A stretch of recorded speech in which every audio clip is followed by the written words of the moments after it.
present day, present time, ha ha ha.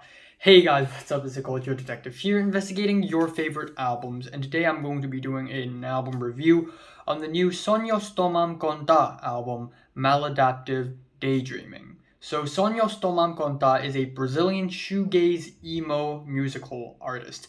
Now, I've talked about her music for a little while already on this channel. I have reviewed Downfall of the Neon Youth, a split album between Korean artist Paranul, Korean artist Asian Glow, and sonhos tomam conta, which I think is one of the best albums of last year.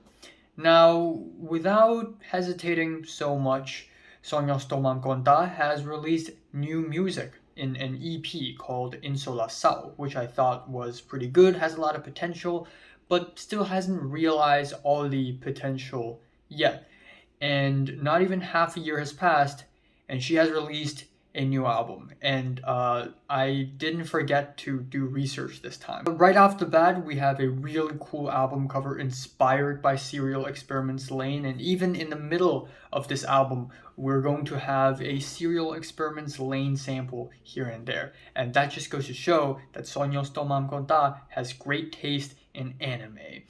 But pretty much exactly like her music on Downfall of the Neon Youth and on Insolação, the music on this album is pretty much shoegaze, emo, and maybe even a little black gaze. And that's basically the entire album.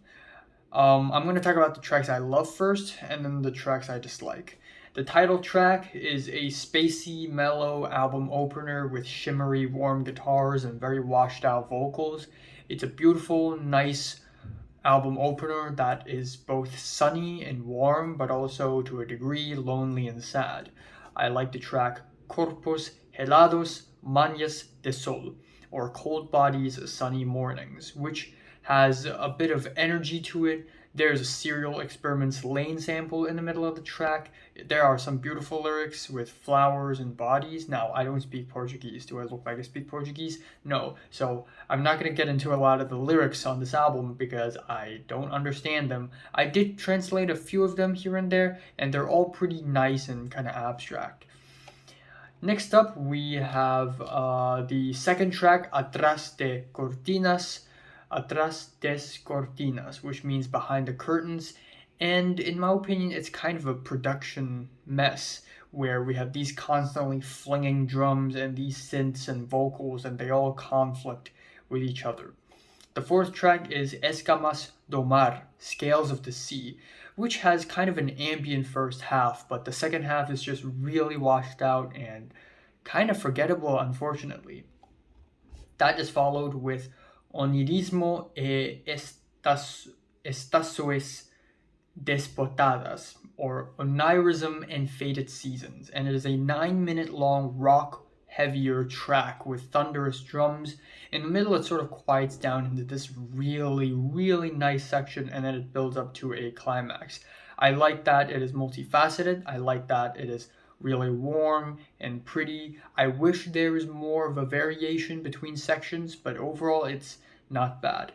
And then we have the track Lights Out, which is extra spacey and atmospheric. But what's special about Lights Out is the sour guitar leads and the shrill growls. It's borderline black metal, more like black gaze. It sounds like I'm listening to Deftones, which is, I believe I've already said this in the Insolação EP.